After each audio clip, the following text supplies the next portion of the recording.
मतदारसंघ फेररचनेसाठी घटना दुरुस्ती विधेयक 3 महिन्यांपूर्वी विशेष अधिवेशनामध्ये फेटाळलं गेलं। तेव्हा सरकारकडे लोकसभेमध्ये 2/3 बहुमत नव्हतं। 3 महिन्यामध्ये असं काय घडलंय की सरकारचा कॉन्फिडन्स वाढलाय? बघूया आकडेवारी काय सांगते या स्पेशल रिपोर्टमध्ये।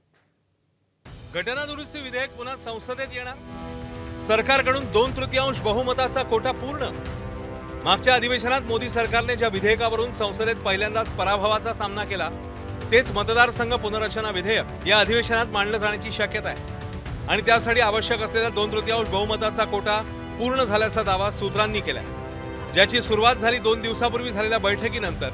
ही बैठक होती संसदीय कामकाज मंत्री किरेन रिजिजू आणि लोकसभेतले विरोधी पक्षनेते राहुल गांधी यांची। याच बैठकीत राहुल गांधींनी मतदारसंघ पुनर्रचना विधेयकाला पूर्णपणे विरोध केलाय। मग तरीही सरकार याच अधिवेशनात हे विधेयक का आणेल, तर त्याची काही कारणं पहा। कारण क्रमांक 1, राज्यसभेतील आकडेवारी।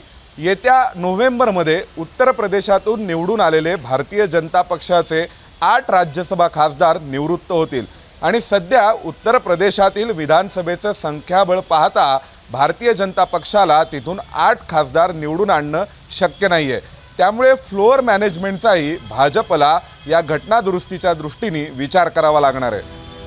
यासह लोकसभेत बदललेलं गणितही सरकारच्या बाजूने आहे। आज लोकसभेत एनडीएचे 318 खासदार आहेत। त्यात भाजपचे 240, एनसीपीआय 20, ज्याच्यात तृणमूलचे बंडखोर आहेत, तेलुगू देसम 16, शिवसेना 13, जदयू 12, लोजपा 5, इतर 12, एकूण आकडा होतो 318।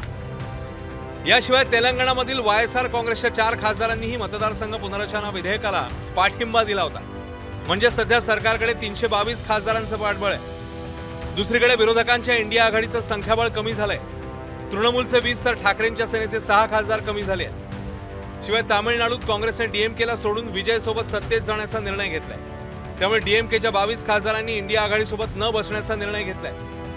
पण डीएमकेने आधीपासूनच मतदारसंघ पुनर्रचना विधेयकाला विरोध केला। आताही त्यांचा विरोध आहेच। मात्र त्यांनी मागच्या वेळी विधेयकावरून ठेवलेल्या अटी सरकारने जर मान्य केल्या तर कदाचित चित्र बदलू शकतं। कारण क्रमांक 1, राज्यसभेतील आकडेवारी। येत्या नोव्हेंबरमध्ये उत्तर प्रदेशातून निवडून आलेले भारतीय जनता पक्षाचे 8 राज्यसभा खासदार निवृत्त होतील आणि सध्या उत्तर प्रदेशातील विधानसभेचं संख्याबळ पाहता भारतीय जनता पक्षाला तिथून 8 खासदार निवडून आणणं शक्य नाहीये। त्यामुळे फ्लोअर मॅनेजमेंटचाही भाजपला या घटना दुरुस्तीच्या दृष्टीने विचार करावा लागणार आहे। 2/3चा अर्थ असा आहे की सभागृहात त्यावेळेला जेवढी एकूण संख्या आहे त्या संख्येच्या 2/3 खासदारांनी मतदान केलं पाहिजे।